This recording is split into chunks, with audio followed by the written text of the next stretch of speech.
The Raw Carrot is a social franchise that believes every person who wants to work should have an opportunity for a hand up in life. They partner with churches and nonprofits across Ontario to create meaningful employment for amazingly talented individuals. They're stirring up change in local communities through delicious, handcrafted gourmet soup. Together, they're peeling for change. So I've invited founder Rebecca Sherbino from the Raw Carrot to tell us more. Rebecca, thank you so much for being here. Thanks, Joshua. Nice to be here. So let's get started. Tell us all about the Raw Carrot. Yeah, so the Raw Carrot started as a very personal journey for me. I knew some people in our church congregation who were struggling on the margins. We have people that often come in to access various supports at the church, sometimes financial, but lots of times social supports as well. A listening ear, someone who just is willing to sit down and chat through life. And those people became some dear friends of mine.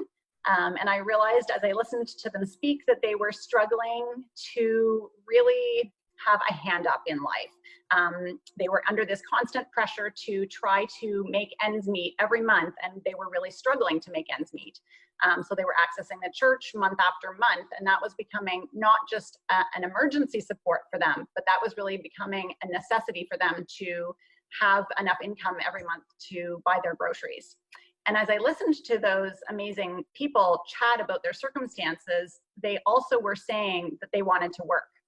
And I think what really struck me in those months as I was spending more and more time with some of those individuals was there's sometimes a perception that people that are on social assistance are lazy.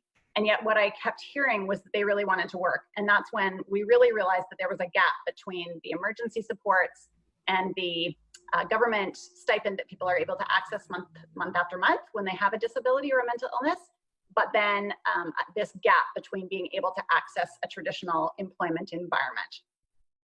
Okay, so then, how did it all get started? How did you go from just having an idea that you wanted to help people to where you are today?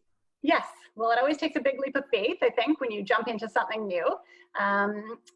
We started by just taking one small step, and I think that's what you'll hear with so many people. It's just one small step after one small step. I started by taking one of those individuals to an employment training agency in Brantford to improve some of her skills and get her resume written.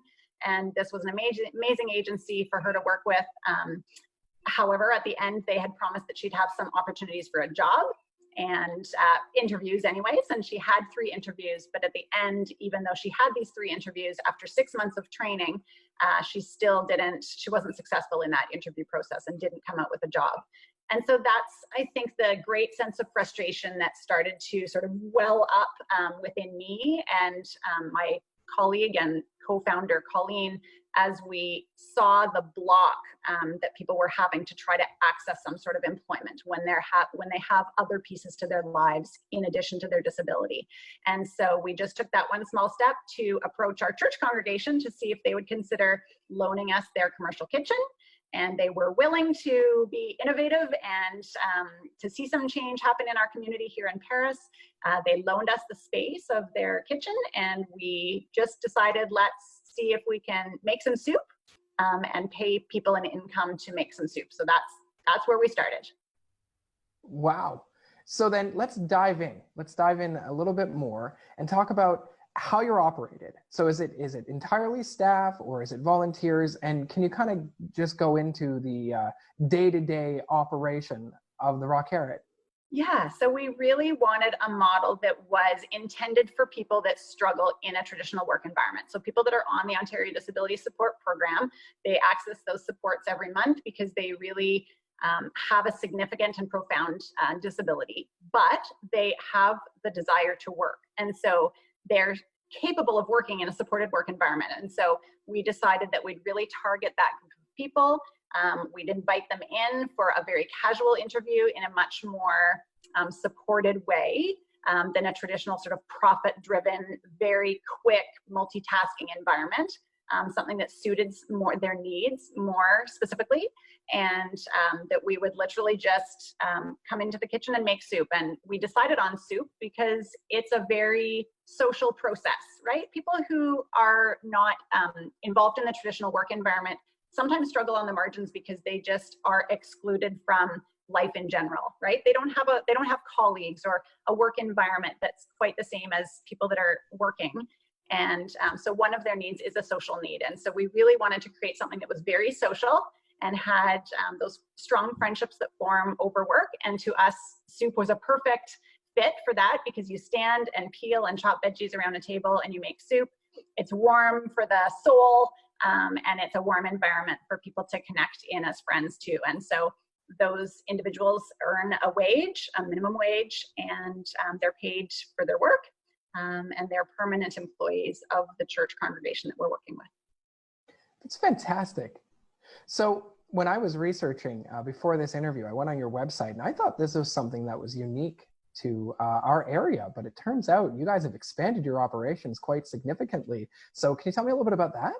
Yeah, we've had a really exciting journey, to be honest.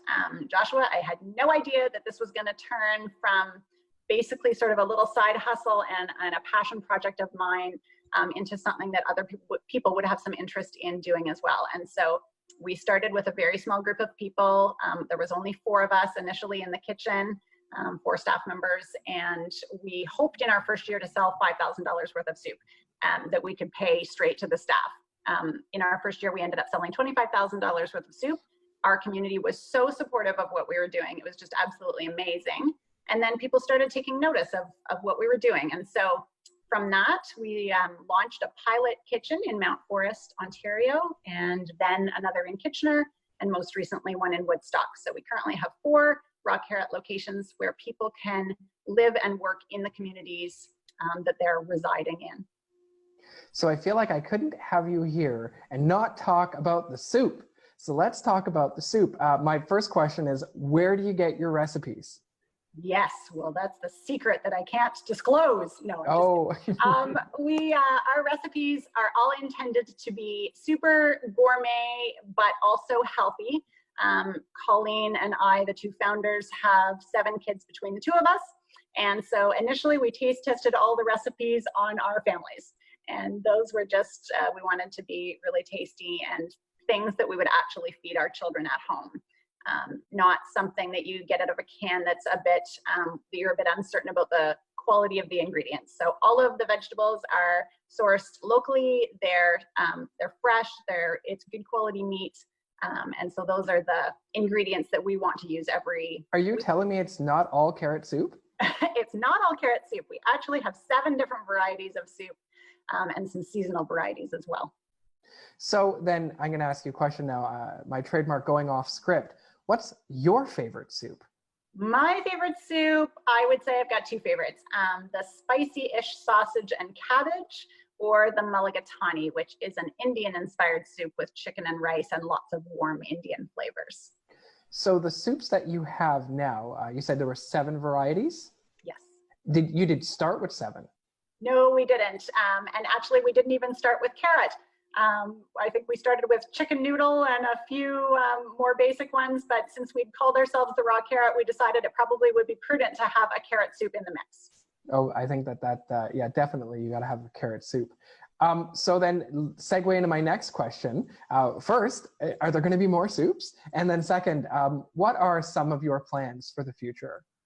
So yes, more soups will be coming. We actually have exciting plans for the fall with launching a few different soup varieties, maybe bringing back a few varieties that we had in the past and we'd taken a break from because we just got tired of them. So we're hoping to cook up some seasonal batches and create some exciting flavors for people in the fall to try. We'll be launching hopefully a different soup per month in very limited quantities, so people are going to need to rush out and purchase the soup while we have it. And our plans for the future are to continue to grow. We have just loved the experience of being able to create employment opportunities in our community. It's amazing to see that people who struggle with disabilities and who struggle on the margins of life can be so successful in a supported work environment. Every day when I go into those kitchens and I see people peeling and chopping soup and, you know, lifting themselves up, making a difference in their own financial security, not having to access the food bank every month, that makes it all worthwhile. And so our plan is to grow, hopefully in Southwestern Ontario and perhaps broader than that, with like-minded organizations who want to join our vision. So certainly what you're doing and what you and your team have accomplished so far is just, it's incredible. And speaking about wanting to grow, that leaves me with the question that I always ask my guests at the end of our show. And that's, what's some of the best ways that the public can support your organization? Where do they go to get more information? How can they get involved? And where do I get my soup? For sure. So we always talk about the fact that we are happy when people can contribute their time, their talents, and their treasure. Any of those things are worthwhile for us. We are a nonprofit, we're a charity, so our plan is to grow and create more employment opportunities. We're not automating that process. That's a very manual process.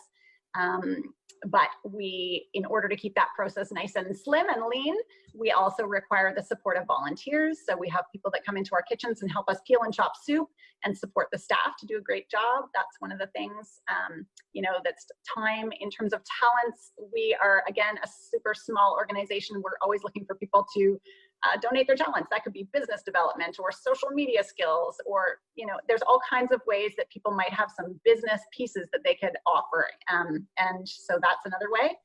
And then treasure. Obviously, we survive through the sales of soup and through donations. That's how our model works. So of course, donations are always welcome, or corporate partners are welcome. And you can find our soup in so many different ways. Currently, we've launched an online delivery. And so people can go onto our website. They can have soup delivered to their house if they're within a certain radius of each of our 4 kitchens. There's curbside pickup, and we're in about 39 retail locations in southwestern Ontario, including Sobeys. You can buy it in the store. Sorry? You can buy it in the store. You can buy it in the store, yes. That's amazing. I know. We just signed a contract with Sobeys in December, so that was pretty exciting for us. And so people have better access to soup. But what they just need to do is go to our website at www.therawcarrot.com. That's awesome. I was putting in the template, I was putting the website in, like, this is perfect. Therawcarrot.com. Easy to remember. Thank you so much for coming on the show and telling everybody about what you do. And I'm going to look forward to having you come back. And I want to hear about some new recipes, and I want to hear about how much growth you've had. And one more time, thank you. Thank you for believing in the community and for going out of your way to give other people a hand up, as you say. It's so important, and people like you are what keep our community strong. Thank you for everything you and your team do. Well, thank you. So nice to be here joining you, and we are so grateful for our community for continuing to support our efforts. And so we just thank all the people out there who continue to buy soup and make this all possible. Have a wonderful day. You too, Joshua.